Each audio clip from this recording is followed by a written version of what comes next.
Two victories in the same day for India and both very important ones.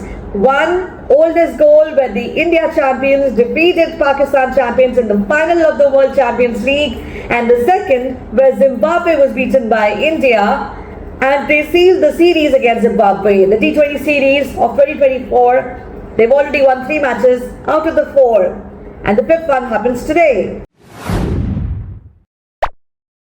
Hello and welcome to Cricket Flavors everyone. We're talking about these 2 matches which were awesome and they gave a lot of happiness to us Indian cricket fans just in one day, and both of them were very significant. So I'm going to talk about the India versus Zimbabwe match first, and then I will proceed to talk about the Champions match. So the first thing that I would like to say about the India Champions match is that how it was kind of ironical, because we have won this match 152. We chased down without the loss of any wickets, with 10 wickets to spare. Ring any bells? That's right, it was the Pakistan match, the only match that India has lost to Pakistan in any World Cup, the T20 World Cup of 2021, where they chased down 152 with 10 wickets to spare. So it was something similar and kind of a message by the Indian team, the young Indian team, saying that that's not going to happen ever again, I hope. So a great victory indeed. It was really awesome to watch Jaiswal come back in form and do such a good job, and Gill of course at the other end playing the captain's knock, playing the anchor's inning. However, there are people who are questioning Gill about his intent and the fact that he robbed Yashasvi Jaiswal of his century. Now let me tell you how that's so wrong and on how many levels.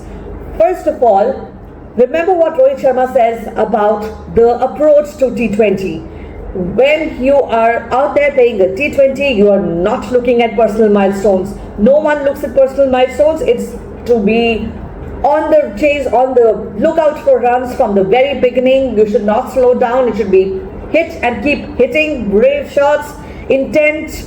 That's the idea of T20 cricket. And if you look at Yashasvi Jaiswal, towards the end he had slowed down. There were 12 runs he scored in just 12 balls, which was completely opposite to what he had been doing before that. So Gill took it on himself to accelerate the scoring and to ensure that the total is just chased down and no pressure comes on to the batters, thinking that okay, there's lesser balls left now than there were earlier to chase down the same total. So that was the right approach. He went for it, he got the shots, he got the balls to play the shots, he went for them, and that's it. That's what happened. So there you have the 2 things. First of all, no milestones, and 2, the approach to T20 cricket. They both were on point. They did their job, and I'm sure that Yashasvi Jaiswal does not regret the fact that he has not gotten the 100. He doesn't really care because he's not supposed to care. None of them are. T20 cricket is not about personal milestones anymore at all.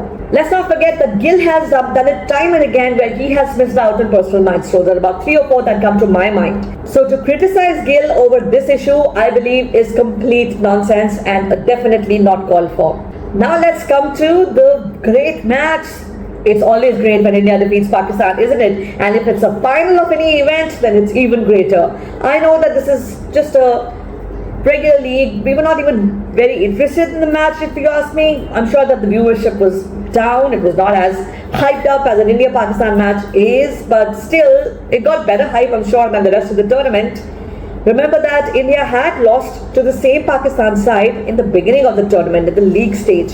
Only 6 teams competed in the tournament. So it's a very new tournament, a new concept, but interesting all the same, because it's really nice to watch our heroes in action. The same people that we've watched once upon a time, they've retired now. It's fun and it's exciting to watch them in action again. And opposite the same opponents that they faced when they were in their prime. So let me tell you, even if us Indians were not concentrating or not very excited about this match, they were not really paying that much attention to it, the other side of the border really was, because they wanted some win, after all the losses that they have faced through their current team right now. It was obvious that they wanted some kind of happiness to come their way, and they were very happy when Pakistan defeated India in the league stages, and they had a comprehensive win.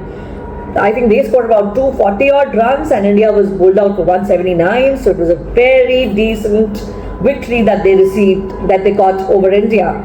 However, that didn't matter because India did make it to the semi-finals, defeated Australia. India reached the finals, so did they, and they were very good throughout the tournament. But when it mattered, when they had to lift the trophy, they were not good enough. India, who probably was not in form initially, they were trying to find their form. The players, they found it finally when it mattered. So semi-final and then the final, they won it comprehensively. And the two people that I'm going to say were more or giving more importance to this tournament than anybody else are the Patan brothers. They were so happy because of the first time, Pakistan has taken it upon themselves to troll Irfan Pathan especially ever since he danced with the Afghanistan team when they defeated Pakistan in the World Cup of 2023. So that was not taken very nicely by the Pakistani public, and they have really trolled Irfan Pathan ever since then. And so when Irfan Pathan lost to the Pakistan champions in the league stage, when India lost, Irfan Pathan was trolled very badly by the Pakistanis. But today they regret it. Today they say sorry because Irfan Pathan came back, and so did Yusuf Pathan. He was so good yesterday. He was so great. He was single-handedly responsible for chasing down the total in such a brilliant way. It was unfortunate that he got out because he was really, probably playing a Rohit Sharma kind of a knock where he was going for it, sixes, fours all the time, and then he tried to hit another one, kind of mistimed it, and it got caught out. But still, he had done the damage by then. And so that brings me to one thing which a lot of Pakistanis are saying, that the reason that they lost the match is that there were a couple of dropped catches. One was from this guy, Amir, I believe, who was at the boundary and he's short, so he was trying to catch it, but it went through for a six. And the other was, but that was a more blatant dropped catch, and that was from Shoaib Malik. Shoaib Malik, who still plays league cricket, T20 cricket. So he's not really retired. And it was a straightforward catch that came to him, which just kind of popped out of his hand. The commentators were talking about the bandages that were wrapped around his fingers and how it would have been a little difficult, yet it wasn't that difficult to catch, and he did drop it. However, even despite the fact that they dropped the catch, I don't believe that had they taken those catches, it would have mattered much, because we only lost 4 wickets, and I feel that we had enough batting depth that even if those catches had been taken at the stage that they were taken, that they were dropped, India would have still carried on to win the match. Other batters would have come into play. It would have not been a very difficult task.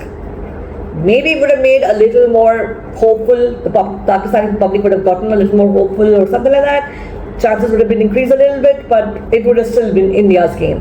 The fact was India bowled them out for a very low total. So those were the 2 brilliant matches that really brought us happiness. Again, I believe that we Indians are on a high ever since the T20 World Cup victory, and I truly feel that we should keep being on this high for many years to come. I'm talking about trophies after trophies. I'm really hopeful because our team is performing so well. The oldest gold already did so well, and the current team and the coming up team, the young team, everybody is so good, so skilled, so brilliant at their game, that we should expect many more trophies, and we should keep sitting on this high that we are sitting on right now, this cloud that we are sitting on right now of victory, of being world champions year after year for many years to come. Here's hoping. So on that note, I would say bye-bye, have a great day. I hope you enjoyed this video, and if you did, do like and subscribe to my channel. Thank you for watching. Bye-bye.